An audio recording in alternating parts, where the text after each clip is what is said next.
முருகான்றது ஒரு பேரு, ஒரு நாமம். இதுல அருணகிரியார் பாருங்க, முருகா என்னும் நாமம்னு சொல்லல, முருகா என்னும் நாமங்கள்ன்றார். இலக்கணப்படி இது தப்பு. ரொம்ப அழகா அதுக்கு பெரியவர்கள் விளக்கம் சொன்னாங்க.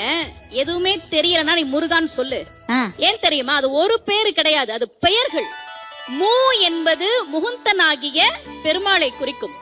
ரூ என்பது ருத்ரனாகிய சிவபெருமானை குறிக்கும். கா என்பது பிரம்மனை குறிக்கும். பிரம்மன் கிட்ட சரஸ்வதியும் இருக்கிறா, பெருமாள் கிட்ட மகாலட்சுமியும் இருக்கிறாள், சிவன் கிட்ட பார்வதியும் இருக்கிறார். எதுவுமே தெரியலனாலும் முருகா அப்படின்னு சொன்னா போதும்,